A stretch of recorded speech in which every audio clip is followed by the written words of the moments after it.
ஒரு சீடன் வெளியூர் புறப்படுறதுக்கு தயாரா இருந்தான். ரொம்ப தூரம் போக போறான். திரும்பி வர நாளாகும். புறப்படுறதுக்கான ஆயத்த வேலைகள்ல ஈடுபட்டு இருந்தான். அந்த சமயம் பார்த்து இன்னொரு சீடன் அவங்கிட்ட வந்தான். நம்ம குரு உன்னை அழைச்சிட்டு வர சொன்னார், வா அப்படின்னு கூப்பிட்டான்.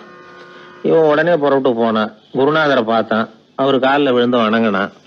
வணங்கிவிட்டு எழுந்திரிச்சான். அவ்வளவுதான். குரு ஏதாவது உபதேசம் பண்ணுவாருன்னு எதிர்பார்த்தான். ஆனா நடந்தது என்ன தெரியுமா? குரு அவனுக்கு ஓங்கி ஒரு அடி கொடுத்தார். எதிர்பாராம இந்த அடியை வாங்கினதும் அந்த சீடன் அதிர்ந்து போயிட்டான்.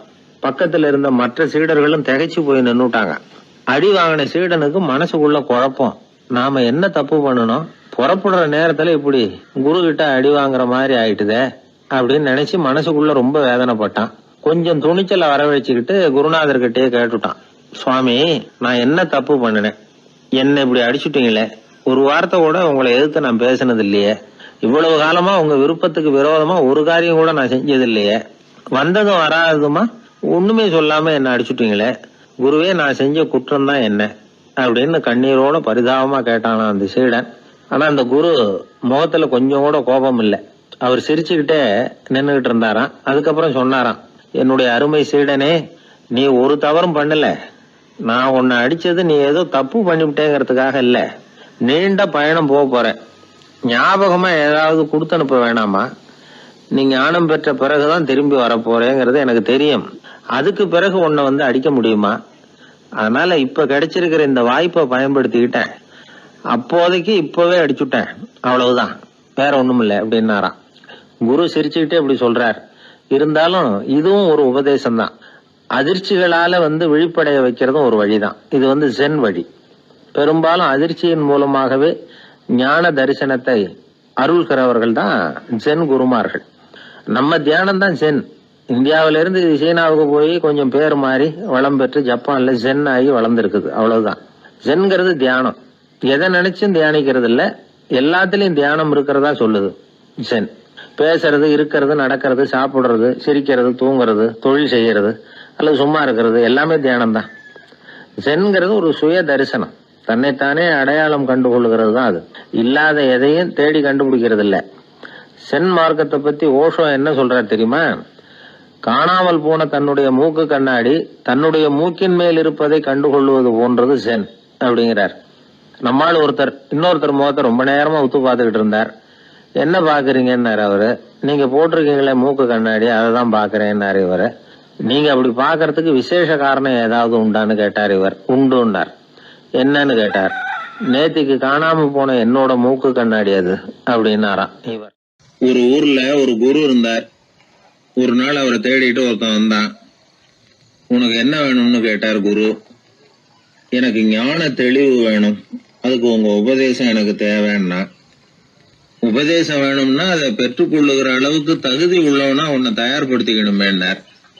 அதுக்கு நான் என்ன செய்யணும் சொல்லுங்கன்னா, முதல்ல நீ செய்ய வேண்டியது என்னன்னா, உங்ககிட்ட இருக்கிற எல்லா கெட்ட குணங்களையும் விட்டுட்டு 1 வருஷம் கழிச்சு வா, அப்புறம் பாக்கலான்னாரு.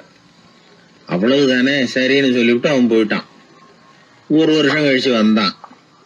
அவன் அங்க சேர்ந்த சமயத்துல அந்த ஆசிரமத்தின் மண் தரைய ஒரு வேலைக்காரன் பெருக்கி சுத்தம் பண்ணிட்டு இருக்கிறான்.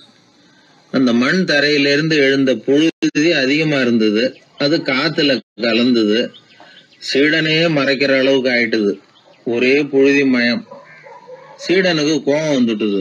அந்த வேலைக்காரனை அடிக்கிறதுக்காக கைய வாங்கிட்டு போனான். அவன் ஓடி போய் குரு கிட்ட சொல்லிவிட்டான், குருவே, உங்க உத்தரவுப்படிதான் நான் தரையை சுத்தம் பண்ணேன், ஆனா அந்த ஆளு என்ன அடிக்க வர்றான் அப்படின்னா. குரு பார்த்தார். அந்த சீடனை கூப்பிட்டார். இத பாருப்பா, உன்னுடைய எண்ணங்கள்ல பாம்பு புகுந்துட்டுது.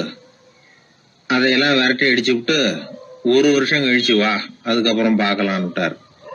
சீடன் யோசனை பண்ணான். சரின்னு சொல்லிட்டு போயிட்டான். 1 வருஷம் கழிச்சு மறுபடியும் வந்தான். இப்போ அவன் வர்ற சமயத்துல அந்த வேலைக்காரன் என்ன பண்ணான் தெரியுமா?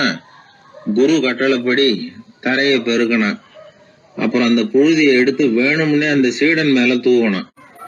அவ்வளவுதான். சீடனுக்கு மகாகம் வந்துட்டுது. அந்த வேலைக்காரனை பிடிச்சி கண்ணாமண்ணான்னு திட்டிவிட்டான். வேலைக்காரன் குரு கிட்ட ஓடனான். ஐயா, அந்த ஆளு வாய்க்கு வந்தபடியெல்லாம் திட்டுறான் அப்படின்னா. குரு பார்த்தார். ஓ அப்படியா, அப்படின்னா இந்த தடவை பாம்புகள் கிடையாது, இப்போ அவன் இதயத்துக்குள்ள நுழைஞ்சிருக்கிறது நாய்.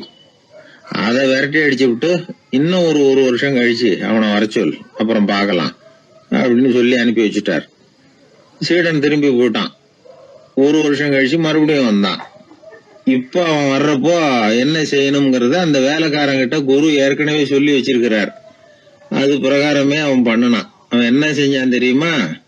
கூட்டி பெருக்கின புழுதியை எல்லாம் ஒரு வாளி தண்ணியில போட்டு நல்லா கலக்கி அந்த சீடன் தலையில ஊத்தினான். இவ்வளவு செஞ்சும் இந்த தடவை அவனுக்கு கோபமே வரல. அதுக்கு பதிலா அவனை பார்த்து நன்றின்னா. எதுக்கு நன்றி தெரியுமா? எதையும் சகிச்சுக்கிட்டு அமைதியா இருக்கும் குணத்தை கற்றுக்கொள்வதற்கு உதவியா இருந்ததுக்காக அந்த வேலைக்காரனுக்கு நன்றி. இத கேள்விப்பட்ட உடனே அந்த குரு ஓடி வந்தார். இவனை கட்டி பிடிச்சுக்கிட்டார். இனிமே நான் உனக்கு உபதேசம் பண்ணலாம், அதுக்கான தகுதி உனக்கு வந்துட்டுதுன்னார். இதுல இருந்து என்ன தெரியுது?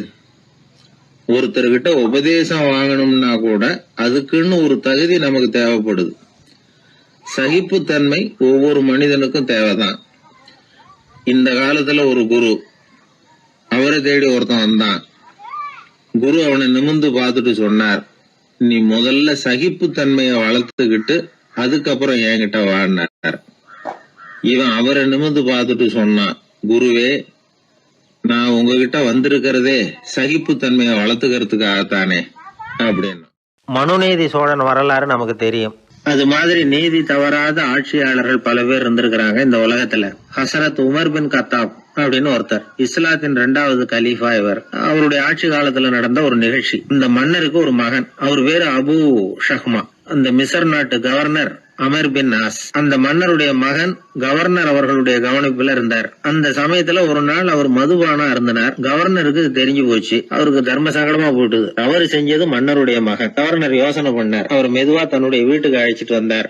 அதிகமா அவரை கஷ்டப்படுத்தாம ஒரு சின்ன தண்டனை கொடுத்து பிரச்சனையை தீர்த்துட்டார். ஏதோ பேருக்கு ஒரு தண்டனை, அவ்வளவுதான். இது நடந்து கொஞ்ச நாள் கழிச்சு மன்னருக்கு இந்த விஷயம் தெரிஞ்சு போச்சு. தன்னுடைய மகன்கிறதுனால கவர்னர் லேசான தண்டனையோட விட்டுட்டார் அப்படிங்கறத புரிஞ்சுக்கிட்டார். உடனே கவர்னருக்கு தகவல் அனுப்பினார். அமர் பின் ஆஸ் அவர்களே, என்னுடைய மகன் மதுபான அருந்தி இருக்கிறான். அது உங்களுக்கு தெரிஞ்ச உடனே தண்டனை கொடுத்திருக்கிறீங்க. கலீஃபாவின் மகன்கிற காரணத்தினால குறைவான தண்டனையை கொடுத்ததாக கேள்விப்படுறேன். இது ஷரியத்தின்படி மாபெரும் குற்றம். உங்களுடைய நடத்தையும் மன்னிக்க கூடியதல்ல.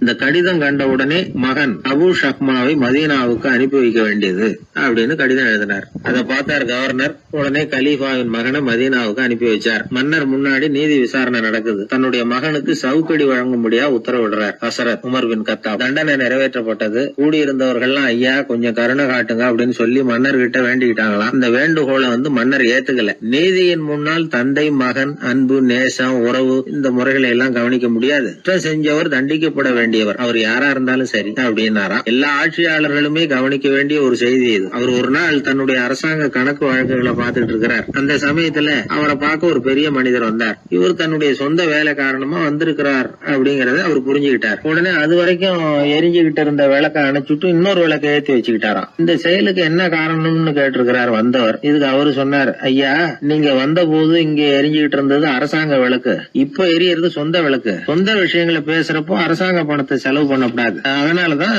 விளக்க மாத்தினேன் அப்படின்னாராம். இப்படி எல்லாம் பல பேர் இந்த உலகத்துல இருந்திருக்கிறாங்க. ஆனா இப்ப எல்லாம் பல பேர் அப்படி இருக்கிறது இல்ல. ஒருத்தர் அப்படிதான் அரசாங்க விஷயங்களை பார்த்துக்கிட்டு உட்கார்ந்து இருக்கிறார். அந்த சமயத்துல ஒரு பெரிய தொழில் அதிபர் அவரை பார்க்க வந்திருக்கிறார். இவரு சடார்னு எழுந்திருச்சு எரிஞ்சுகிட்டு இருந்த விளக்க அணைச்சுட்டார். எங்கும் ஒரே இருட்டு. ஏன் விளக்க அணைச்சுட்டீங்கன்னு கேட்டிருக்கிறார் வந்தவர். இங்க நடக்கிறது மத்தவங்க கண்ணுல பற்றக்கூடாது அப்படிங்கறதுக்காக தான் விளக்க அணைச்சேன். நீங்க கொண்டு வந்திருக்கிறத அப்படி ஒரு ஓரமா வச்சுட்டு போடுங்க, அதுக்கப்புறமா விளக்க போட்டு நான் எடுத்துக்கிறேன் அப்படின்னாராம் இவர்.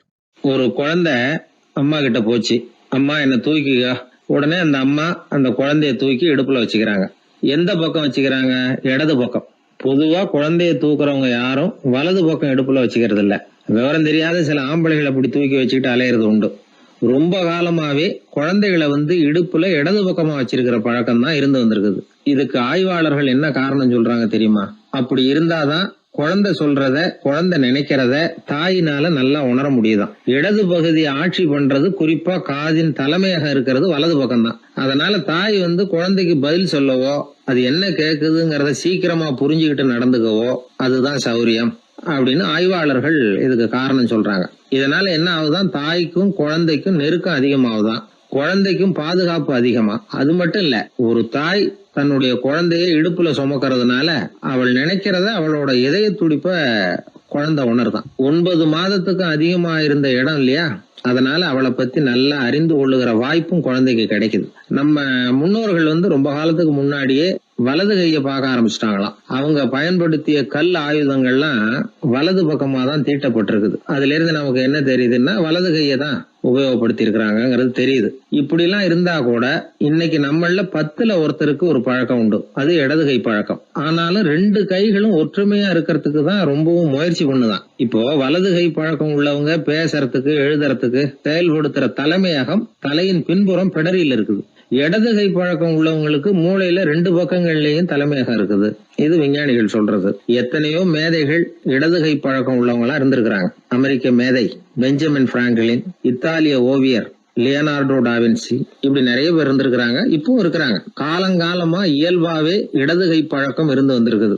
அப்படி இருக்கிறப்போ வலது கை எப்போ இடது கைய வென்றது, ஜெயிச்சது அப்படிங்கிற விவரம் இன்னமும் யாருக்குமே புரியல, ஆய்வாளர்களுக்கும் புரியல. அவங்களும் யோசிச்சுக்கிட்டு இருக்கிறாங்க. உலகம் இடது பக்கமா தான் சுத்துது. வானத்துல இருக்கிற வெள்ளி வீதி, அப்புறம் அணுவுல இருக்கிற துணுக்குகள், உடம்புல இருக்கிற அமினோ அமிலம், இப்படி எல்லாமே இடதுபுறமா தான் இயங்கிட்டு இருக்குது. இவ்வளவு செய்திகள் இடது கைக்கு ஆதரவா இருக்கிறப்போ அது எப்படி வலது கை கிட்ட ஏமாந்தது அப்படிங்கிற ரகசியம் இன்னமும் யாருக்கும் தெரியலையா. இது சம்பந்தமா ஆராய்ச்சி பண்றவங்களுக்கு இது இன்னமும் ஒரு பிரச்சனையா தான் இருக்குதான். இப்படி இடது கை ஒதுங்கிட்டதுனால இப்பெல்லாம் வலது கைக்கு தான் மரியாதை அதிகமா போச்சு. ஒரு ஆசாமி இடது கையில கட்டு போட்டுட்டு வந்தானா, கையில என்னப்பா கட்டுன்னு விசாரிச்சிருக்கிறாரு ஒருத்தர். ஒரு இயந்திரத்தை பிரிச்சு ரிப்பேர் பார்த்துக்கிட்டு இருந்தேன், மறுபடியும் அதை ஓட விட்டு பாக்குறப்போ இடது கை விரல் மாட்டிக்கிட்டது, அதுதான் கட்டு அப்படின்ட்டு இருக்கான். நல்ல வேளை வலது கை மாட்டி இருந்தா உன்னால சாப்பிட கூட கஷ்டமா போயிருக்குமே என்னார் அவர். இதுக்கு அவன் சொன்னானா, முதல்ல வலது கை தாங்க மாட்டிக்க இருந்தது, நான் தான் உடனே புத்திசாலித்தனமா அதை இழுத்துக்கிட்டு இடது கையை கொடுத்தேன் அப்படின்ட்டு இருக்கான். இவன் எப்பேற்பட்ட புத்திசாலி பாருங்க. இந்த வலது கை இடது கைங்கிறத பத்தி அறிவியல் ஆராய்ச்சி ஒரு பக்கம் இருந்தாலும் கை சுத்தமா இருக்கணும், இது வாழ்க்கைக்கு முக்கியம். உண்மை, உழைப்பு, நேர்மை இதெல்லாம் இருந்தாதான் வாழ்க்கையில முன்னேற முடியும். அதனால இந்த இடது கை பழக்கம் வலது கை பழக்கம் எது எப்படி இருந்தாலும் அது ஒருத்தருடைய புத்திசாலித்தனத்தை பாதிக்கிறது இல்ல. அதனால வாழ்க்கையில முன்னேறதுக்கு இது ஒரு இடைஞ்சலா இருக்கிறது இல்ல. நாம நம்ம உடம்பையும் புரிஞ்சுக்குவோம், மனசையும் புரிஞ்சுக்குவோம். அப்படி புரிந்து கொண்டு வாழ்க்கையில முன்னேறுவோம். ஒரு இளைஞன், வசதியான குடும்பம், அவனுக்கு வாழ்க்கையில நிம்மதி இல்ல, வாழவே பிடிக்கல, எல்லாம் வெறுத்து போச்சு. என்ன பண்ணலாம்னு யோசனை பண்ணா ஒரு குருவை தேடிட்டு போனான். அவர்கிட்ட தான் வந்த விவரத்தை சொல்லி ஏதாவது வழி சொல்லுங்க சுவாமின்னு கேட்டான். அவரு பார்த்தார், சரி அதுக்கு முன்னாடி உன்னை பத்தி கொஞ்சம் சொல்லு, எவ்வளவு படிச்சிருக்கிற, என்ன தெரியும் உனக்கு அப்படின்னு கேட்டார். சுவாமி, நான் ஒழுங்கா படிக்கல, எதுவும் தெரியாது, ஆனா ஒண்ணு, கொஞ்சம் சதுரங்கம் ஆட தெரியும் எனக்கு, அவ்வளவுதான். குரு கொஞ்சம் யோசனை பண்ணார். பக்கத்துல இருந்த ஒரு சீடனை கூப்பிட்டார். அவங்கிட்ட ஒரு பேரை சொல்லி, நீ உடனே போய் அந்த பிக்ஷுவை இங்க கூப்பிட்டுட்டு வா அப்படின்னார். வரும்பொழுது ஒரு சதுரங்க பலகையும் அதுல விளையாடுறதுக்கான காய்களையும் எடுத்துட்டு வா, அப்படியே நம்ம சீடர்கள் எல்லாரையும் இங்க வர சொல்லு அப்படின்னு சொன்னார். கொஞ்ச நேரத்துல எல்லாரும் வந்து சேர்ந்தாங்க. சதுரங்க பலகையை கொண்டாந்து வச்சாங்க. அந்த பிக்ஷுவும் சேர்ந்தார். குரு முன்னாடி அடக்கமா நின்னார். குரு அவரை கிட்டத்துல கூப்பிட்டு கொஞ்ச நேரம் சதுரங்கம் ஆடணும்னார். அந்த பிக்ஷுவுக்கு சதுரங்கம்னா என்னன்னு தெரியாது, இருந்தாலும் மறுப்பு எதுவும் சொல்லல. குரு சொன்னார், பிக்ஷுவே, நீர் என்னுடைய சீடர், என்னுடைய பேச்சை மறுக்காதவர், உம்முடைய அடக்கத்தையும் பணிவையும் நான் அறிவேன், எனக்காக உயிரையும் கொடுக்கறதாக சொல்லி இருக்கிறீங்க.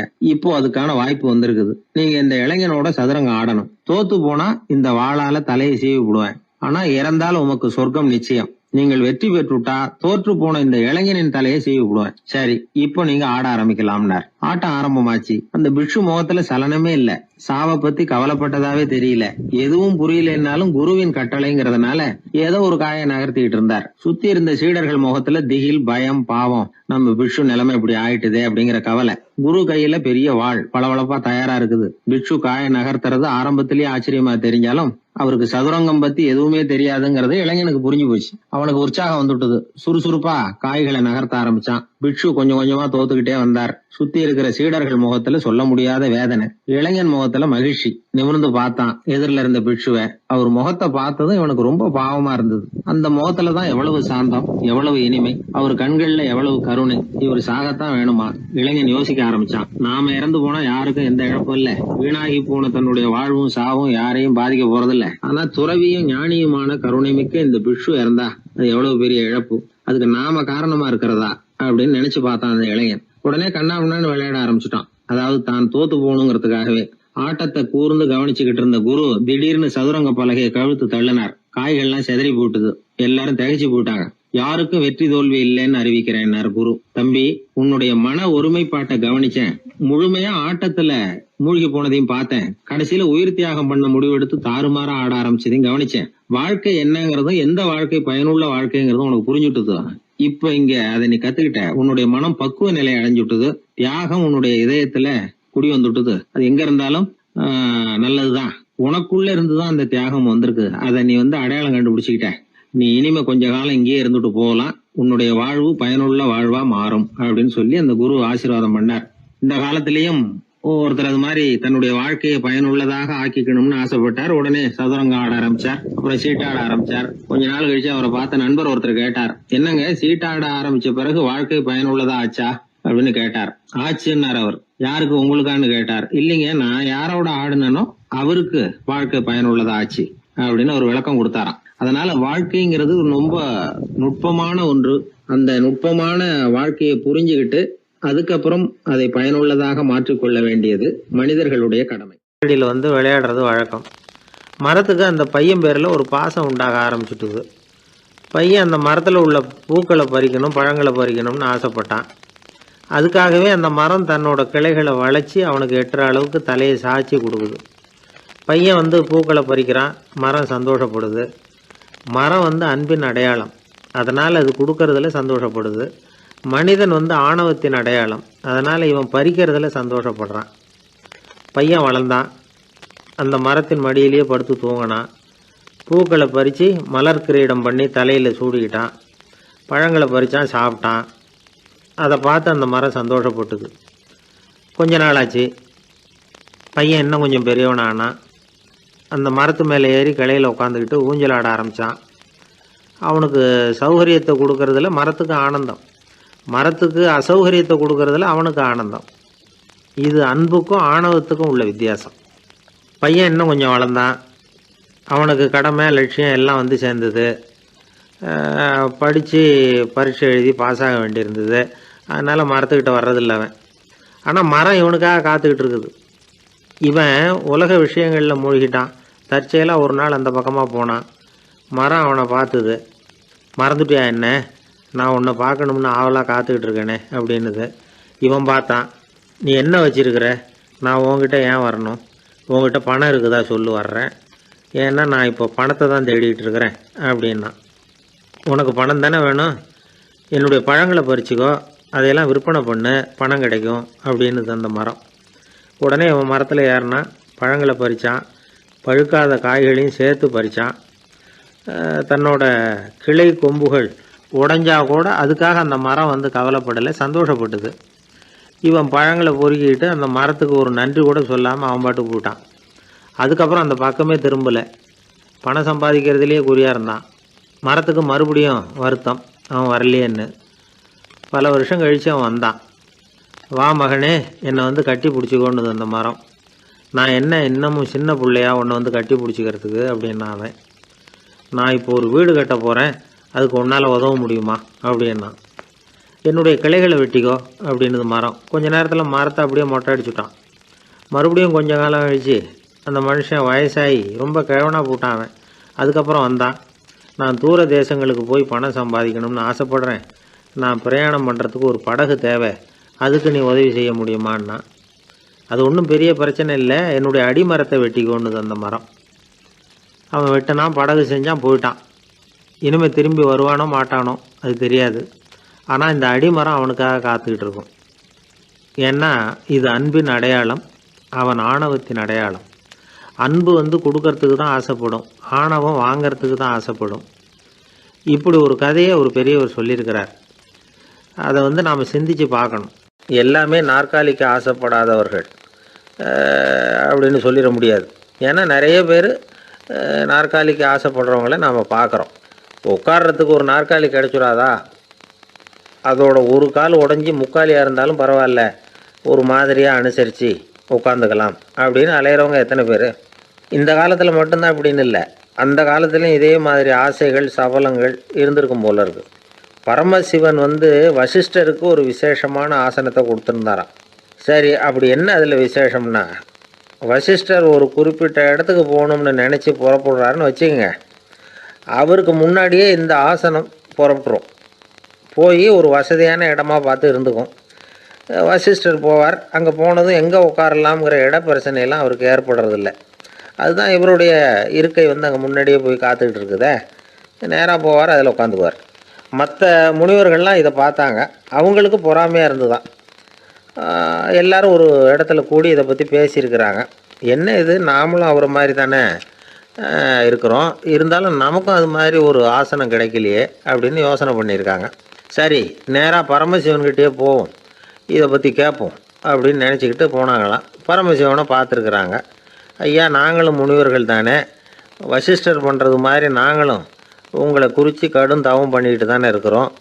அப்படி இருக்கும் பொழுது அவருக்கு மட்டும் ஏன் இந்த விசேஷ சலுகை அப்படின்னு கேட்டிருக்காங்க. அதுக்கு பரமசிவன் சொன்னாராம், முனிவர்களே, உங்கள் கேள்விக்கு நான் பதில் சொல்கிறேன், ஆனால் அதுக்கு முன்னாடி நீங்கள் ஒரு காரியம் பண்ணணும்னாராம். என்ன செய்யணும்னு சொல்லுங்கன்றிருக்காங்க. நீங்கள் ஒவ்வொருத்தரும் தனித்தனியாக போய் உங்களை விட உயர்ந்த ஒருத்தரை தேடி கண்டுபிடிச்சி அவருக்கு அதிதி பூஜை பண்ணி அவரை ஒரு மண்டலத்துக்குள்ளே என்கிட்ட அழைச்சிட்டு வந்துருங்க அப்படின்னாராம். சரின்னு எல்லாரும் புறப்பட்டுருக்காங்க. அவங்க போனதுக்கப்புறம் நந்தி தேவனை அழைச்சி வசிஷ்டரை கூப்பிட்டுக்கிட்டு வர சொன்னாராம். அவர் வந்தார், வணங்கினார். வசிஷ்டரே, இன்னையிலேருந்து ஒரு மண்டலத்துக்குள்ளே உங்களை விட தாழ்ந்தவர் ஒருத்தரை தேடி கண்டுபிடிச்சி அவருக்கு அதிதி பூஜை பண்ணி அவரை என்கிட்ட கூப்பிட்டுட்டு வாங்கன்னு விட்டார். சரின்னு இவரும் புறப்பட்டு போயிட்டார். கொஞ்ச நாள் ஆச்சு. முனிவர்கள்லாம் திரும்பி வந்தாங்க. பரமசிவன் முன்னாடி நின்னாங்க.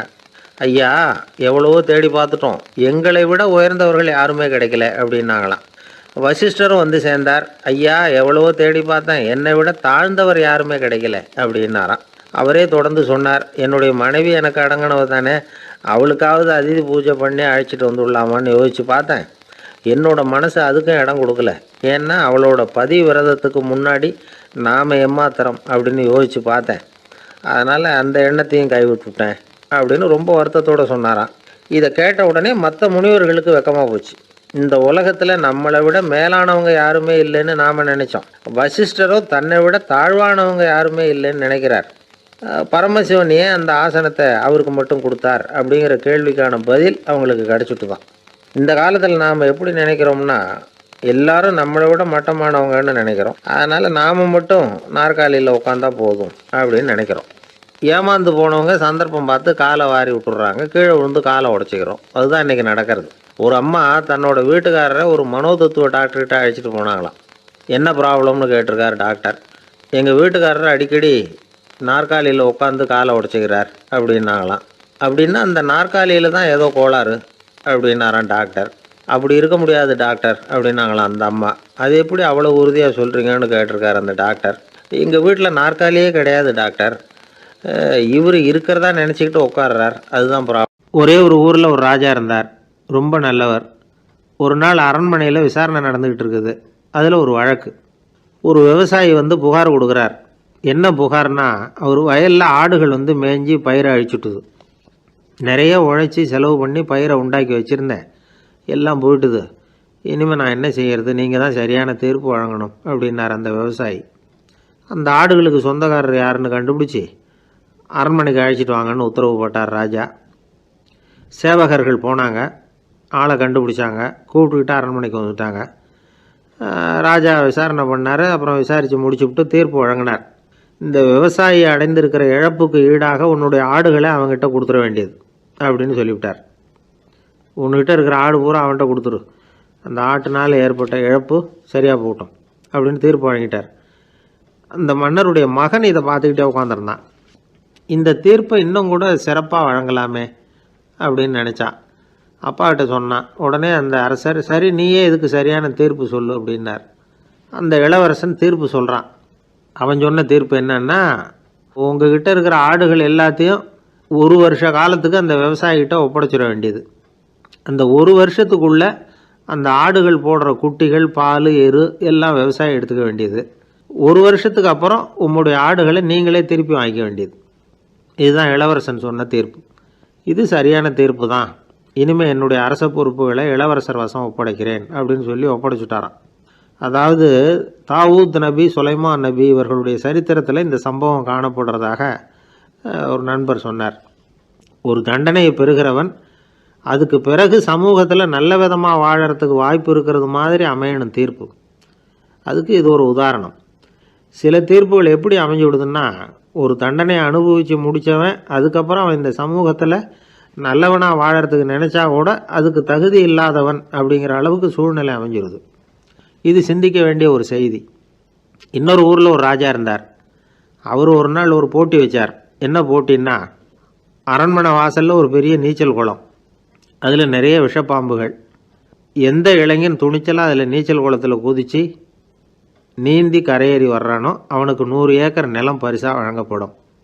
அது வேணாம்னா 1000 ஆடுகள் பரிசாக வழங்கப்படும். அதுவும் வேணான்னா என்னுடைய மகளை கல்யாணம் பண்ணிக்கலாம். இதுதான் மன்னருடைய அறிவிப்பு. பரிசுலாம் நல்லா தான் இருக்குது. இருந்தாலும் பாம்புகள் உள்ள குளம்ங்கிறது நல்லா இல்லையே. அதனால் யாரும் அதில் குதித்து நீஞ்சறதுக்கு முன் வரல. இருந்தாலும் திடீர்னு ஒரு இளைஞன் அந்த நீச்சல் குளத்தில் குதித்தான். நீந்தினா ஒரு வழியாக கரையேறி வந்துட்டான். மன்னருக்கு ரொம்ப மகிழ்ச்சி. நீ தான் தைரியமான இளைஞன், வா இப்படின்னு கூப்பிட்டார். கிட்ட வந்தான். அந்த இளைஞன் தண்ணீர் சொட்ட சொட்ட நிற்கிறான். சரி, உனக்கு 100 ஏக்கர் நிலம் வேணுமான்னு கேட்குறார். வேண்டாங்கிறான். சரி, அப்படின்னா 1000 ஆடுகள் வேணுமான்னு கேட்குறார். அதுவும் வேணாங்கிறான். ஓ, அப்படின்னா என் பொண்ணை கல்யாணம் பண்ணிக்கிறியா அப்படின்னு கேட்குறாரு. அதுவும் வேணாங்கிறான். ராஜாவுக்கு ஒன்றும் புரியல. அப்படின்னா உனக்கு என்ன தான் வேணும் அப்படிங்கிறார். என்னை பிடிச்சி இந்த குளத்தில் தள்ளி விட்டவன் யாருங்கிறது எனக்கு தெரியணும் அப்படின்னா. 1944 வருஷத்துல ஒரு நாள் மொரார்ஜி தேசாய் எரவாடா சிறையில் இருந்தார். காவல்துறை உயர் அதிகாரி ஒருத்தர் வர்றார். மொரார்ஜி தேசாய சிறை அதிகாரி அலுவலகத்துக்கு அழைச்சிட்டு போறார். சிறை அதிகாரி ஒரு தகவலை சொல்றார். உங்க நண்பர் மங்கள்தாஸ் பக்வாசா அப்படிங்கிறவர் நாசிக் சிறையில அடைக்கப்பட்டிருந்தார். அவருக்கு உடல் நலம் ரொம்ப பாதிக்கப்பட்டதுனால அவரை சிறையிலிருந்து பம்பாயில உள்ள ஹரிகிருஷ்ணன் தாஸ் மருத்துவமனைக்கு கொண்டுகிட்டு போயிருக்கிறாங்க.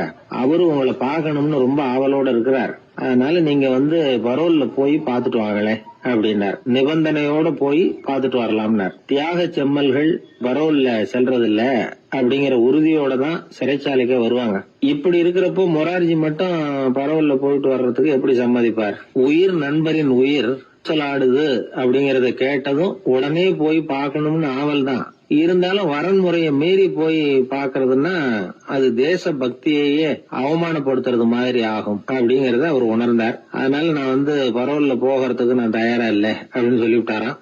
நண்பருடைய கடைசி ஆசைய நிறைவேற்றுறது உங்க கடமை இல்லையா அப்படின்னு கேட்டிருக்காரு சிறை அதிகாரி. கடமை தான், அதே சமயம் என்னுடைய கடமையை காப்பாத்துறதும் முக்கியமாச்சே அப்படின்னாரா இவர். அதுக்கப்புறம் அந்த அதிகாரி நிபந்தனை இல்லாமலே மொரார்ஜியை வெளியில அனுப்புறதுக்கு சம்மதிச்சாராம். அப்படி இருந்தும் மத்த நண்பர்களை கலந்துகிட்டு தான் மொரார்ஜி வெளியில புறப்பட்டாராம். பம்பாய்க்கு போனார். படுக்கையில நண்பரை சந்திச்சார். அவர் ரொம்ப மோசமான நிலைமையில இருந்தார். உடல்நிலை கவலைக்கிடம்னு தான் டாக்டர்களும் சொன்னாங்க. மங்கள்தாஸ், இனி எனக்கு வாழ்க்கையில என்ன இருக்கு, நான் இறந்து விடுறதே மேலுன்னாராம். மொரார்ஜிக்கு ரொம்ப வருத்தமா போச்சு. மங்கள்தாஸ் இல்லத்துல இருந்த சமயத்துலதான் மொரார்ஜிய கைது பண்ணாங்களாம். அந்த அதிர்ச்சி தான் மங்கள்தாஸ ரொம்ப பாதிச்சிருக்கு அப்படிங்கறத அவர் புரிஞ்சுக்கிட்டார். இத பாருங்க, விடுதலை போராட்டத்துல ஈடுபடுறவங்களை கைது பண்றதும் சிறையில அடைக்கிறதும் சகஜம் தானே. அன்னைக்கு உங்க வீட்டுல இருந்தப்போ நான் கைது செய்யப்படலைன்னாலும் இன்னொரு இடத்துல நான் கைது செய்யப்பட்டுதான் இருப்பேன். அதனால அதை பத்தி நீங்க ஏன் வேதனைப்படணும்? நீங்க தைரியமா உறுதியா இருக்கணும். அது மட்டும் இல்ல, அது வரைக்கும் மருந்தே சாப்பிடாம இருந்த மங்கள்தாஸ மருந்து சாப்பிட வச்சாராம். 2 நாள் அவர் பக்கத்திலே இருந்தார். அதுக்கப்புறம் பெரிய டாக்டரை பார்த்து மங்கள்தாஸ் உடல் நல சம்பந்தமா விசாரிச்சார். இப்ப பரவாயில்ல, தேறி இருக்கிறார். எப்படி இருந்தாலும் இன்னும் ஒரு 6 மாசம் தான் அவர் உயிரோட இருப்பார் அப்படின்னு சொல்லிவிட்டாரு டாக்டர். ஆனா அதுக்கப்புறம் நடந்தது என்ன தெரியுமா? மங்கள்தாஸ் அதுக்கப்புறம் 25 வருஷம் சௌக்கியமா இருந்தாராம். இவர் 6 மாசம் தான் இருப்பாருன்னு சொன்ன அந்த டாக்டர் 6 மாசத்துல ஒரு எதிர்பாராத விபத்துல சிக்கி இறந்து போனாராம். 6 மாசம்னு டாக்டர் போட்ட கணக்கு சரிதான், ஆனா இடம் தான் மாறி போச்சு. ஒரு திருடன் ஒரு வீட்டுல போய் திருடணும்னு திட்டம் போட்டான். இருட்டுனதும் போய் திருடணும். ஆனா ராத்திரி ஆனா வாசல் கதவை சாத்தி உள்பக்கம் தாழ்பால் போட்டுருவாங்களே, என்ன பண்றது, எப்படி வீட்டுக்குள்ள போறது? இவன் யோசனை பண்ண ஒரு முடிவுக்கு வந்தான். சரி, பகல் நேரத்திலேயே யாருக்கும் தெரியாம அந்த வீட்டுக்குள்ள நுழைஞ்சிருவோம், அங்க போய் எங்கேயாவது ஒளிஞ்சுக்குவோம், இருட்டுற வரைக்கும் பேசாம இருப்போம், ராத்திரி எல்லாரும் தூங்கினதுக்கு அப்புறம் நைஸா போய் பீரோவை திறந்து இருக்கிறது பூரா எடுத்துக்கிட்டு ஓடியாந்துடலாம் அப்படின்னு திட்டம் போட்டான். அதே மாதிரி ஒரு நாள் மத்தியானத்துக்கு மேல அந்த வீட்டுக்காரன் எங்கேயோ வெளியில புறப்பட்டு போனான். வீட்டுக்கார அம்மா அடுப்பங்கரையில என்னமோ சமைச்சுக்கிட்டு இருந்தாங்க. திருடன் பார்த்தான், இதுதான் சமயம்னு அந்த வீட்டுக்குள்ள மெதுவா நுழைஞ்சிட்டான். எங்க ஒளியலாம்னு பார்த்தான், வலது பக்கம் ஒரு ரூம் இருந்தது. அங்க போனான். அங்க ஒரு படுக்கை அறை, அங்க ஒரு பெரிய கட்டில் இருந்தது. அதுக்கு அடியில போய் பதுங்கிட்டான். இருட்டுனது நம்ம வேலையை ஆரம்பிக்கலாம், அது வரைக்கும் பொறுமையா இருக்கணும் அப்படின்னு சொல்லி பேசாம வாயை மூடிட்டு கம்முன்னு இருக்கிறான். ரொம்ப நேரம் கழிச்சு வெளியில போயிருந்த வீட்டுக்காரன் திரும்பி வந்தான், சாப்பிட்டான், லைட்டை நிறுத்தி விட்டு படுத்துட்டான். அந்த அம்மாவும் வேலையெல்லாம் முடிச்சுட்டு வந்து படுத்துட்டாங்க. நடு ராத்திரி, விடி விளக்கு லேசா எரிஞ்சுக்கிட்டு இருக்கு. வீட்டுக்காரன் லேசா கண்ணை முழிச்சான். கட்லுக்கு நேரா எதிரில ஒரு கண்ணாடி, அதுல பாக்குறான் கட்லுக்கு கீழே ஒரு திருடன் ஒளிஞ்சு இருக்கிறது தெரிஞ்சு போச்சு. உடனே அவன் திருடன் திருடன்னு சத்தம் போடல, யோசனை பண்ணான். மேஜையில இருக்கிற கத்தி எடுத்து கையில வச்சுக்குவோமா அப்படின்னு யோசனை பண்ணான். இந்த சந்தர்ப்பத்துல கத்தியை உபயோகப்படுத்துறதை விட புத்தியை உபயோகப்படுத்துறது தான் சாமர்த்தியம் அப்படின்னு நினைச்சான். உடனே அது பிரகாரம் செயல்பட ஆரம்பிச்சிட்டான். என்ன பண்ணான் தெரியுமா? எதையும் வெளியில காட்டிக்காம ரொம்ப சர்வசாதாரணமா தன்னுடைய மனைவி கிட்ட பேச ஆரம்பிச்சான். மனைவியும் புத்திசாலி, அதனால அவங்களுக்கு தெரியும். அவங்களும் வீட்டுக்காரர் கேட்ட கேள்விக்கு பொருத்தமா பதில் சொல்ல ஆரம்பிச்சாங்க. இவன் கேட்டான், இந்த பாரு, நமக்கு குழந்தை பிறந்தா அதுக்கு கிருஷ்ணமூர்த்தின்னு தான் பேர் வைக்கணும் அப்படின்னா. அதெல்லாம் முடியாது. ஆம்பளை பிள்ளையா இருந்தா ஏகாம்பரம், பொம்பளை பிள்ளையா இருந்தா பங்கஜவல்லி, இதுதான் அவங்க மாமனார் மாமியார் பேர், அதான் வைக்கணும் அப்படின்னாங்க அந்த அம்மா. அதெல்லாம் முடியாது, நான் முடிவு பண்ணிவிட்டேன் கிருஷ்ணமூர்த்தின்னு கத்தனா அவன். இல்ல ஏகாம்பரம் பங்கஜவல்லின்றது இந்த அம்மா. வாதம் முத்தி போச்சு. கிருஷ்ணமூர்த்தி கிருஷ்ணமூர்த்தி கிருஷ்ணமூர்த்தின்னா அவன், ஏகாம்பரம் பங்கஜவல்லி ஏகாம்பரம் பங்கஜவல்லின்னு இவங்க கத்துறாங்க. ஒரே சத்தமா போச்சு.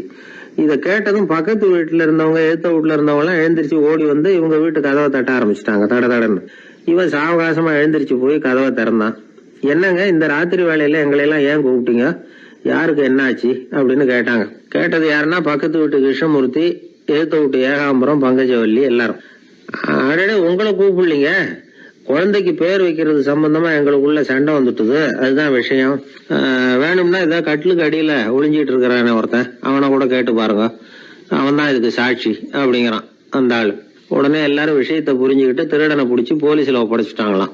நெருக்கடியான நேரங்கள்ல பதறாம புத்திசாலித்தனமா செயல்படணுங்கிறத தெரிஞ்சுக்கிறதுக்காக இந்த கதை. புத்திசாலித்தனமா செயல்படுற ஒரு குடும்ப தலைவி இருக்காங்க. அவங்க என்ன செய்வாங்க தெரியுமா? எல்லாரும் ராத்திரி ஆனா வீட்டை உள்பக்கமா பூட்டி விட்டு தானே படுப்பாங்க.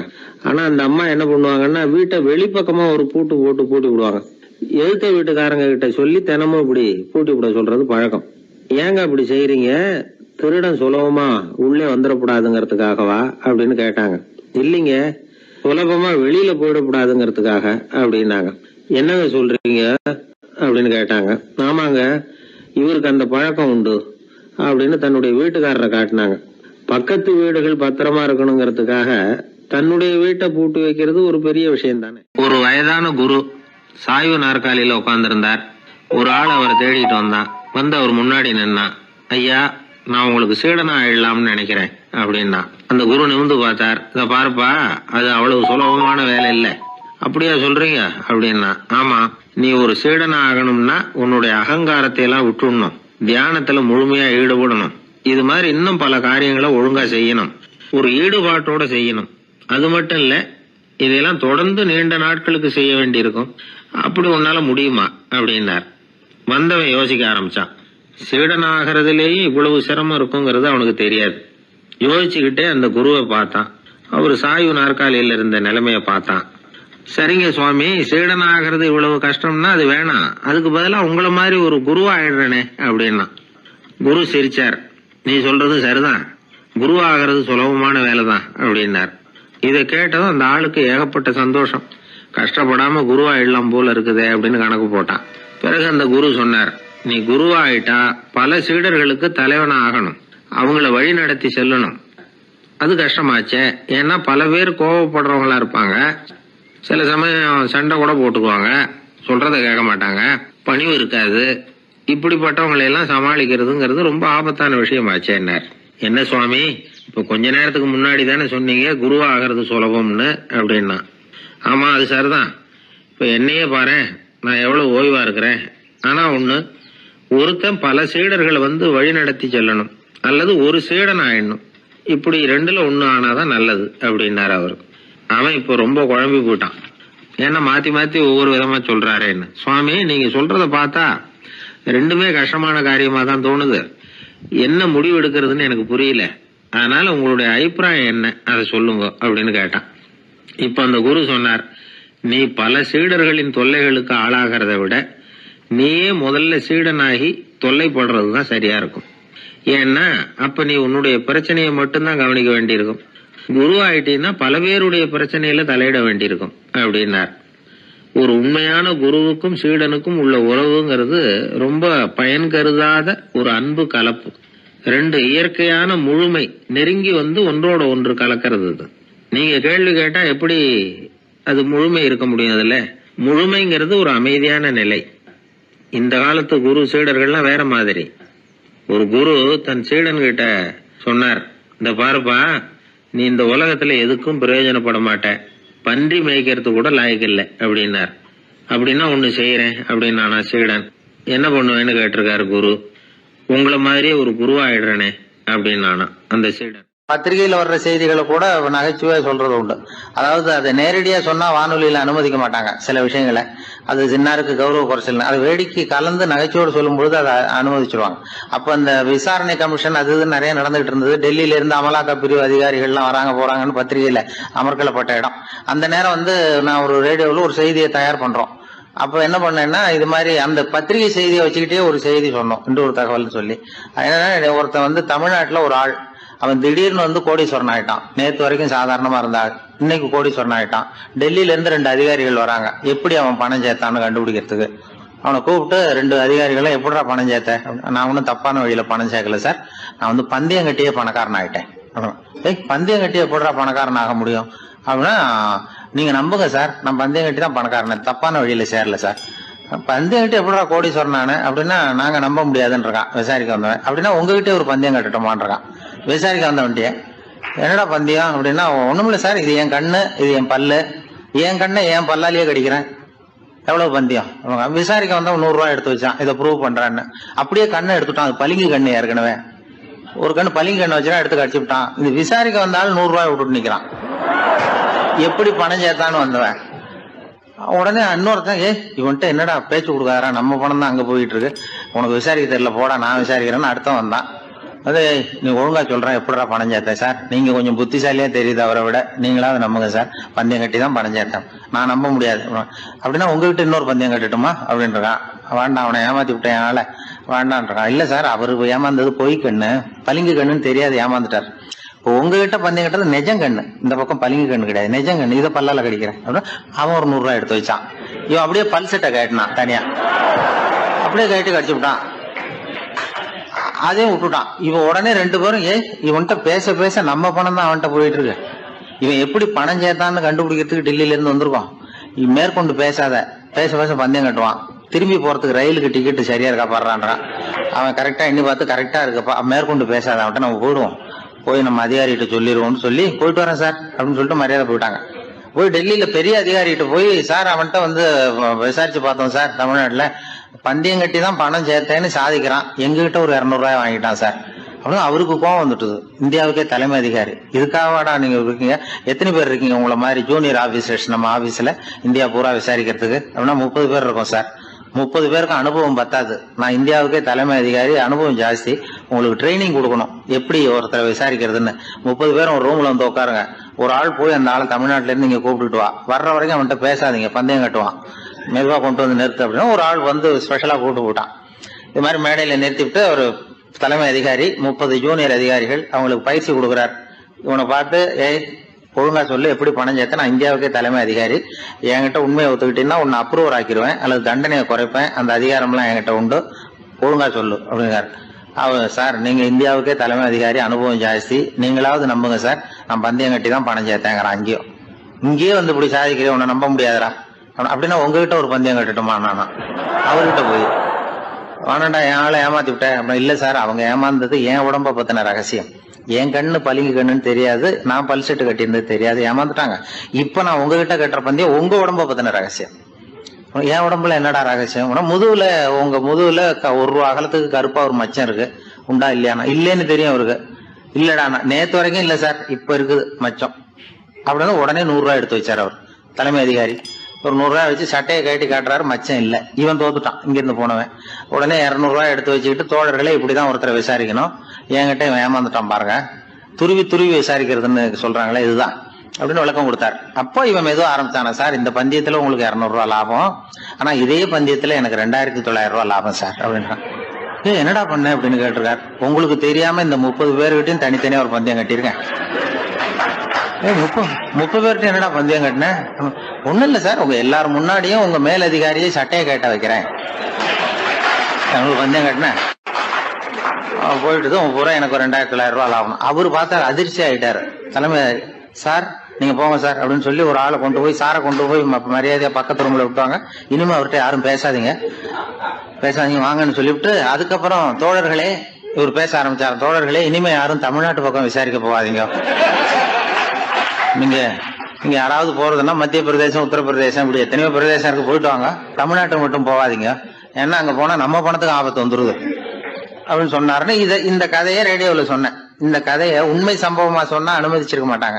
இந்த நகைச்சுவைக்கு உள்ள மரியாதை என்னன்னா, அது ஒரு கதை மாதிரி உண்டு பண்ணி இப்படி சொன்னதும், இதுல என்ன என்னுடைய விசேஷம்னா, இந்த ஸ்கிரிப்ட வாங்கிட்டு வர சொல்லி மந்திரியினுடைய பிஏ வந்தார். ஒரு மந்திரி அப்ப இருந்தவர், அவர் பிஏ அடிக்கடி வருவார். வந்து இந்த போன நேற்று முந்தா நாள் ரேடியோவில் சொன்ன அந்த இன்னொரு தகவல் காப்பி ஒண்ணு வாங்கிட்டு வா அப்படி அப்படின்னு கூப்பிடுவார். மேடையில பேசுறதுக்கு எங்களுக்கு தேவை, உபயோகப்படும்னு கேட்பார்.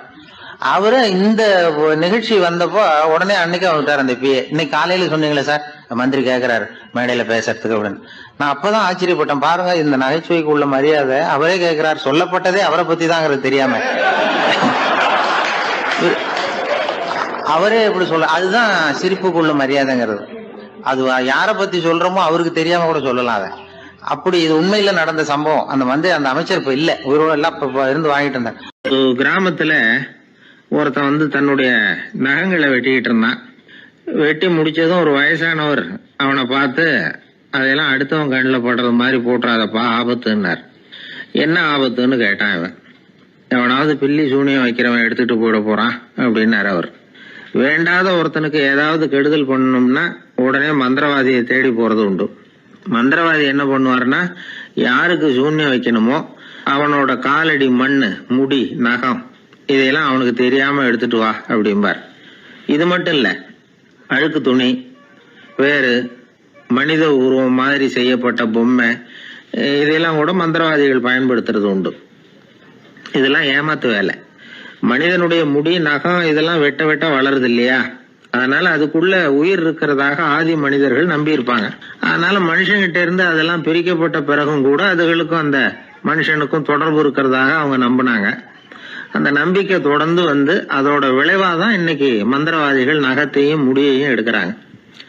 அந்த நகத்துக்கும் முடிக்கும் ஒரு பாதிப்பு உண்டாக்குனா அது சம்பந்தப்பட்டவனுக்கு போய் சேரும் அப்படிங்கிறது அவங்க நினைப்பு.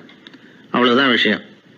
இது மாதிரி நம்பிக்கைகள் தான் இன்னைக்கு நகம், முடி இதையெல்லாம் மற்றவங்க கண்ணில் படும்படி போடக்கூடாது அப்படிங்கிற வழக்கத்தை உண்டாக்கி விட்டுது. ஒருத்தர் பேரு என்னன்னு கேட்டு தெரிஞ்சுட்டு போய் அந்த பேரை வச்சு அவனோட ராசி பலனை கணிச்சு அவனுக்கு ஏற்பட இருக்கிற கெட்ட நேரத்துல அவனுக்கு சூன்யம் வச்சா அது உடனே பலிக்கும் அப்படின்னு ஒரு நம்பிக்கை. அது மட்டும் இல்ல, சூன்ய தகட்டுல பேரை எழுதி புதைக்கிறதும் உண்டு. இதனாலதான் பெண்கள் கணவன் பேரை சொல்லாத பழக்கம் ஏற்பட்டுதான். அதாவது பேரை கேட்டுக்கிட்டு போய் ஏதாவது கெடுதல் பண்ணிவிட்டா என்ன பண்றது அப்படிங்கிற பயம். அப்படி ஆரம்பிச்ச பழக்கம்தான் இன்னைக்கு ஏதோ மரியாதைக்காக கணவன் பேரை பிறர் முன்னிலையில சொல்றது இல்லை அப்படிங்கிறது மாதிரி ஆயிட்டுது. மந்திரவாதிகள் நம்ம ஊர்ல மட்டும்தான் இருக்கிறாங்கன்னு நினைக்காதீங்க, உலகம் பூரா உண்டு. பிசி தீவில் வாழக்கூடிய மக்கள் என்ன செய்வாங்களாம் தெரியுமா? இது மாதிரி மாந்திரீகம், செய்வன, பில்லி, சூனியம் இதெல்லாம் தங்களை பாதிக்காம இருக்கிறதுக்காக வீட்டை சுத்தி அகழி வெட்டி அதுல தண்ணீரை நிரப்பி வச்சிருவாங்களாம். ஆஸ்திரேலியாவில் இருக்கக்கூடிய பழங்குடி மக்கள் கிட்ட ஒரு பழக்கம், ஏதாவது பழங்கள் சாப்பிட்டா அதோட விதைய தண்ணீர்லயோ அல்லது ஆத்துலயோ போட்டுருவாங்களாம். வெளியில போட்டுட்டா அதை எடுத்து செய்வனைக்கு பயன்படுத்திடுவாங்க அப்படிங்கிற பயம். இது மாதிரி உலகம் பூராவும் செய்வினையின் மூலம் அடுத்தவங்களுக்கு பாதிப்பை உண்டு பண்ண முடியும் அப்படிங்கிற நம்பிக்கை இருக்கத்தான் செய்யுது. பொதுவா எல்லா ஊர்லயுமே நகம், முடி, காலடி மண்ணு, மனித உருவ பொம்மை இதுதான் மந்திரவாதிகள் பயன்படுத்துறாங்களாம். இந்த பில்லி, சூனியம், செய்வினை இதுல இருக்கிற உண்மை என்ன தெரியுமா? நகமோ முடியோ எதையும் செய்யறது இல்ல. சம்பந்தப்பட்டவனுக்கு ஏற்படுற பயம் இருக்கு பாருங்க, அதுதான் பாதிக்கும். இது மனநிலையை பொறுத்த விஷயம். வேற விஞ்ஞான ரீதியான பாதிப்பு இதுல எதுவும் கிடையாது. நம்ம ஊர்ல ஏற்பட்ட பகுத்தறிவு சிந்தனைகள், மூட நம்பிக்கைகளை எவ்வளவோ குறைச்சிருக்குது. இருந்தாலும் ஏமாந்து போறவங்க இன்னும் இருந்துகிட்டு தான் இருக்கிறாங்க. இந்த காலத்துல சின்ன குழந்தைகளை கூட ஏமாத்துறது கஷ்டம். ஒரு குழந்தை கேட்டுதான், ஏன்பா பிரார்த்தனை பண்ணுனா நமக்கு எல்லாம் கிடைக்குமா அப்படின்னு தான். ஓ கிடைக்குமே அப்படின்னாராம் அப்பா. நீ வச்சிருக்கிறிய பேனா அது கூட கிடைக்குமா அப்படின்னு கேட்டுதான் குழந்தை. ஓ கிடைக்கும் அப்படின்னாராம். அப்படின்னா நீ வச்சிருக்கிற பேனாவை என்கிட்ட கொடுத்துரு, அதுக்கப்புறம் நீ பிரார்த்தனை பண்ணி வேற ஒரு பேனாவை வாங்கிக்கோ அப்படின்னு தான் அந்த சின்ன குழந்தை. ஒரு ராஜா இருந்தார். அவர் ஒரு பெரிய கோயில் கட்டினார். பல ஊர்கள்ல இருந்து சிற்பிகள்லாம் கொண்டுகிட்டு வந்தார். அழகழகா சிற்பங்களை செய்ய சொன்னார். ஊர்ல உள்ள ஜனங்களும் கோயில் கட்டுறதுக்கு அவங்களால முடிஞ்ச உதவியை செஞ்சாங்க. ராத்திரி பகலா வேலை நடக்குது. கோயில் கொஞ்சம் கொஞ்சமா வசந்துகிட்டே வந்துட்டுது. அந்த ஊர்ல ஒரு வயசான அம்மா இருந்தாங்க, ரொம்ப ஏழை. அவங்களுக்கு மனசுக்குள்ள ஒரு உறுத்தல், இந்த ஊர்ல எல்லாரும் இந்த கோவில் கட்டுறதுக்கு அவங்களால முடிஞ்ச உதவியை பண்ணிட்டு இருக்கிறாங்க, நம்மளால ஒன்றும் பண்ண முடியலையே அப்படின்னு நினைச்சு கவலைப்பட்டாங்க. அவங்களுக்கு மனசு கேட்கல, ஏதாவது செய்யணும் நம்மளால முடிஞ்சது அப்படின்னு யோசனை பண்ணாங்க.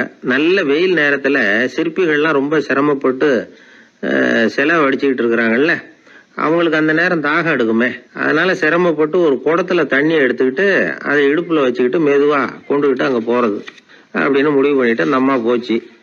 அங்க போய் வேலை செய்யறவங்களுக்கு தாகம் எடுக்கிற போலாம் ஒரு கோவலையில தண்ணியை எடுத்து கொடுத்துக்கிட்டு இருக்கிறது. இப்படியே பண்ண ஆரம்பிச்சுட்டு அந்த அம்மா. ஏதோ அந்த அம்மாவால முடிஞ்ச ஒரு சின்ன உதவி அது. இப்படி கொஞ்சம் கொஞ்சமா வேலை நடந்தது. கோபுரம் வசந்தது, எல்லா வேலையும் முடிஞ்சது. இனிமே கடைசியா கற்ப கிரகத்தின் மேல விமானம் அமைக்க வேண்டியதுதான் பாக்கி. அந்த வேலையும் ஆரம்பமாச்சு. அந்த சிற்பிகள்லயே அனுபவசாலியான ஒருத்தர் இந்த அம்மாவை தேடிட்டு வந்தார். பாட்டி, உங்ககிட்ட இருக்கிற ஏதாவது ஒரு பொருளை கொடுங்க, அந்த விமானத்துல வைக்கலாம் அப்படின்னு நாங்க நினைக்கிறோம் அப்படின்னார். இந்த அம்மாவுக்கு ஒன்றும் புரியல. ஏதாவது இருந்தாவில கொடுக்கலாம், எதுவும் இல்லையே, என்ன பண்றது யோசனை பண்ணாங்க. இத பாருப்பா, என்கிட்ட என்ன இருக்கு, இந்த வாசப்படியில கிடக்குது, இந்த கல்லு தான் இருக்குது, வேணும்னா இத எடுத்துட்டு போங்க அப்படின்னாங்க. உடனே அந்த கல்லை பேத்து எடுத்துட்டு போயிட்டாங்க அவங்க. அங்க போய் பார்த்தா என்ன ஆச்சரியம், அந்த விமானத்து உச்சியில கலசங்களை அமைக்கிறதுக்கான பிரம்ம எந்திரத்தை மூடுற கருங்கல் ஒண்ணு தேவையா இருந்தது. இவங்க எடுத்துட்டு போன கல்லு அதுக்கு ரொம்ப பொருத்தமா அமைஞ்சு போச்சு. ஏதோ அதுக்காகவே அளவெடுத்து செஞ்சது மாதிரி அமைஞ்சுட்டுது. அந்த கல்லையே அங்க அப்படியே பதிச்சுட்டாங்க. ஒரு வழியா கோவிலை கட்டி முடிச்சாங்க. அடுத்தது கும்பாபிஷேகம், அதுவும் ரொம்ப சிறப்பா கோலாகலமா நடந்து முடிஞ்சது. இவ்வளவையும் பார்த்த அந்த ராஜாவுக்கு மனசுக்குள்ள ரொம்ப பெருமையா இருந்தது. இவ்வளவு பெருசா இந்த கோவில் உருவாகிறதுக்கும் இவ்வளவு சிறப்பா இந்த விழா நடக்கிறதுக்கும் நாம தானே காரணம் அப்படின்னு மனசுக்குள்ள நினைச்சுக்கிட்டார். இப்படி நினைச்சுக்கிட்டே அன்னைக்கு ராத்திரி அரண்மனையில படுத்து தூங்கினார். உடனே ஒரு கனவு. ஆண்டவனே அந்த ராஜாவோட கனவுல வந்தார். ராஜா ஆண்டவனை வணங்கினார். இறைவா, உங்களுக்காக நான் கட்டி இருக்கிற கோவில் எப்படி இருக்குது, நல்லா இருக்குதா அப்படின்னு கேட்டார் ராஜா. அதுக்கு இறைவன் சொன்ன பதில் என்ன தெரியுமா? நீ கட்டின கோவில்ல அந்த கிழவியோட நிழல்ல நான் சுகமா இருக்கிறேன் அப்படின்னாராம். இப்படி சொல்லிவிட்டு கடவுள் மறைஞ்சுட்டார். கனவு கலைஞ்சுது. ராஜா விசாரிச்சார், யார் அந்த கிழவி அப்படின்னு. எல்லாரும் விவரத்தை சொன்னாங்க. அப்பதான் ராஜா நினைச்சு பார்த்தார், இந்த கோவிலை நானே கட்டினதாக ரொம்ப பெருமைப்பட்டுக்கிட்டேன். ஆனா அந்த வயசான அம்மா வீட்டு வாசல்ல கிடந்த கல்லு அது இறைவனுக்கு சுகமான நிழல் கொடுக்கறதாக சொல்றாரு அப்படிங்கறத எண்ணி பார்த்தார். நான்கிற எண்ணம் நழுவி போயிட்டுதான். கோபுரம் எவ்வளவு பெருசுங்கிறது முக்கியம் இல்ல, குணம் எவ்வளவு பெருசுங்கிறது தான் முக்கியம். அந்த வயசான அம்மா நம்ம நாட்டுல வாழறது தான் நமக்கு உண்மையான பெருமை அப்படின்னு நினைச்சாராம் ராஜா. இந்த காலத்திலயும் ஒரு ஊர்ல ஒரு கோவில் கட்டினாங்க. எல்லா ஜனங்களும் அவங்களால முடிஞ்சதை செஞ்சாங்க. நம்மால ஒருத்தன் அந்த திருப்பணி குழு தலைவரை போய் பார்த்தான். நான் ஏதாவது ஒத்துழைக்கணுமா ஐயா அப்படின்னு ரொம்ப பணிவா கேட்டான். திருப்பணி குழு தலைவர் சொன்னார், இத பாருப்பா, இந்த கோவில் கட்டி முடிக்கிற வரைக்கும் உன்னுடைய ஒத்துழைப்பு எதுவும் தேவையில்லை. கட்டி முடிச்சு கும்பாபிஷேகம் ஆனதுக்கு அப்புறம் தான் உன்னுடைய ஒத்துழைப்பு ரொம்ப அவசியம் அப்படின்னார். அதுக்கப்புறம் நான் என்ன செய்யணும் சொல்லுங்கன்னா, இவன் இந்த சாமி சிலையை நீ திருடிக்கிட்டு போகாம இருக்கணும், அவ்வளவுதான் அப்படின்னாராம் அவர். என்னுடைய நண்பர் ஒருத்தர், அவர் விரல்ல நகமே இருக்காது. என்ன காரணம்னு நினைக்கிறீங்க? எல்லாத்தையும் அவரே கடிச்சு துப்பிடுவார். அப்படி ஒரு பழக்கம். சின்ன குழந்தைகள் நகம் கடிக்குது, விரல் சூப்புது. இதுக்கு என்ன காரணம் தெரியுமா? குழந்தைகள் மனசுல ஏற்படக்கூடிய ஒருவித பாதுகாப்பின்மை, இன்செக்யூரிட்டி, அல்லது தான் சரியா கவனிக்கப்படல அப்படிங்கிற எண்ணத்தோட வெளிப்பாடு தான் அது அப்படிங்கிறாங்க டாக்டர்கள். சில இடங்கள்ல 2வது குழந்தை பிறந்த உடனே பெரியவர்கள் கவனம் முதல் குழந்தைகிட்ட இருந்து கொஞ்சம் விலகி 2வது குழந்தைகிட்ட போயிடும். அந்த சமயத்துல முதல் குழந்தைக்கு இந்த பழக்கம் ஏற்படுறதுக்கு வாய்ப்பு உண்டா. சில குடும்பங்கள்ல கணவன் மனைவி 2 பேருமே வேலைக்கு போறவங்களா இருப்பாங்க. குழந்தை ரொம்ப நேரத்துக்கு பெத்தவங்களை பிரிஞ்சு இருக்க வேண்டிய சூழ்நிலை இருக்கும். குழந்தை ஒரு பாதுகாப்பின்மையை உணர ஆரம்பிக்கும். இந்த பழக்கம் வந்துடும். அதனால ஒரு குழந்தைக்கு தான் ஒதுக்கப்படுறோம் அப்படிங்கிற நினைப்பு வராம பாத்துக்கணும். வளர்ந்த குழந்தைகளும் நகம் கடிக்கும். வயசானவங்க கிட்டையும் இந்த பழக்கம் இருக்கும். இது ஒரு மனச்சிதைவின் வெளிப்பாடு அப்படிங்கிறாங்க மனநல நிபுணர்கள். அம்மா அப்பா திட்டினாலும் சரி, அல்லது ஆசிரியர் திட்டினாலும் சரி, இந்த பழக்கம் வந்துடும். நாம தவறு பண்ணிட்டோம் அப்படிங்கிற நினைப்பு வர்ற சமயம் நகம் கடிக்க ஆரம்பிச்சிருவோம். ஏதோ ஒண்ணு அடையணும் அப்படின்னு நினைக்கிறோம், அதை அடைய முடியல. இப்படி ஒரு ஏக்கம் வர்ற சமயத்திலேயும் சில பேர் நகத்தை கடிக்க ஆரம்பிச்சிருவாங்க. ஒரு பெரிய அதிகாரி, தனியார் நிறுவனத்துல வேலை பார்க்கிறவரு, அவரு டென்ஷன் ஆயிட்டாருன்னா உடனே அறைக்கு அதை சாத்தி விடுவாங்களாம். அவரே சாத்திக்குவாராம். அப்படி சாத்திக்கிட்டு உள்ள எதையாவது வெறிச்சு பார்த்துக்கிட்டே நகத்தை கடிக்க ஆரம்பிச்சிருவாராம். இந்த பழக்கம் உலகம் பூரா உண்டு. நகம் கடிக்கிறவங்களை அந்த பழக்கத்திலிருந்து மீட்கிறதுக்கு என்ன வழி அப்படின்னு லண்டன்ல உள்ள அழகியல் நிறுவன நிபுணர்கள் யோசனை பண்ணி பார்த்துருக்குறாங்க. சில ஆய்வுகள் பண்ணி பார்த்தாங்களாம். அவங்க என்ன பண்ணாங்க தெரியுமா? நகம் கடிக்கிற பழக்கம் உள்ளவங்களையெல்லாம் தேடி பிடிச்சாங்க. அவங்களையெல்லாம் 3 பிரிவா பிரிச்சுக்கிட்டாங்க. ஒரு பிரிவு கிட்ட என்ன சொன்னாங்கன்னா, உங்களுக்கு நகத்தை கடிக்கணுங்கிற நினைப்பு வர்றப்போலாம் டைரி எழுத ஆரம்பிச்சிருங்க அப்படின்னாங்களாம். இன்னொரு பிரிவு கிட்ட, உங்களுக்கு அந்த நினைப்பு வர்றப்போலாம் உங்க நகத்துக்கு வண்ணம் பூச ஆரம்பிச்சிருங்க, அழகுபடுத்த ஆரம்பிச்சிருங்க, நெயில் பாலிஷ் போடுறாங்களே அது மாதிரி. அப்படி ஒரு யோசனை சொல்லியிருக்காங்க. 3வது குழுவினர்கிட்ட, உங்களுக்கு நகத்தை கடிக்கணுங்கிற எண்ணம் வர்றப்போலாம் விரல்களை இறுக்கமா மூடி வச்சுக்கிட்டு வேற விஷயங்கள்ல கவனம் செலுத்துங்க அப்படின்னு சொன்னாங்களாம். இப்படி 3 வித முயற்சி பண்ணி பார்த்ததுல கடைசியா அவங்க என்ன கண்டுபிடிச்சாங்க தெரியுமா? 3வது குழு செஞ்சதுல நல்ல பலன் கிடைச்சதாம். அதாவது நகம் தெரியாதபடிக்கு விரலை இறுக மூடிக்கிட்டு வச்சுக்கிட்டோம்னா அந்த பழக்கம் மாறுதான். அப்படி இருந்தவங்க கிட்ட இந்த நகம் கடிக்கிற பழக்கம் மெதுவா குறைஞ்சு போச்சான். அதனால நகம் கடிக்கிற பழக்கம் உள்ளவங்க இதை முயற்சி பண்ணி பார்க்கலாம். ஒரு ஆள் இருந்தார், அவருக்கு எப்ப பார்த்தாலும் நகத்தை கடிச்சுக்கிட்டே இருக்கணும், அப்படி ஒரு பழக்கம். அதனால அவர் விரல்ல எப்பவும் நகம் இருக்கிறது இல்ல. விரல் இருக்கிறதே பெரிய ஆச்சரியம். அவருக்கு திடீர்னு உடம்புல அரிப்பு, சொரிஞ்சிக்க முடியல, அரிப்பும் நிக்கல. 1 வாரம் தொடர்ந்து கஷ்டப்பட்டார். கடைசியா ஒரு டாக்டர் கிட்ட ஓடினார். அவர் எல்லாத்தையும் விவரமா கேட்டுக்கிட்டு கடைசியா கொஞ்சம் மாத்திரை கொடுத்து வேலைக்கு ஒண்ணு சாப்பிடு அப்படின்னாராம். இந்த மாத்திரை எதுக்கு டாக்டர்? அரிப்பு நிக்கிறதுக்கா அப்படின்னாராம். இல்ல நகம் வளர்றதுக்காக அப்படின்னாராம் இந்த டாக்டர்.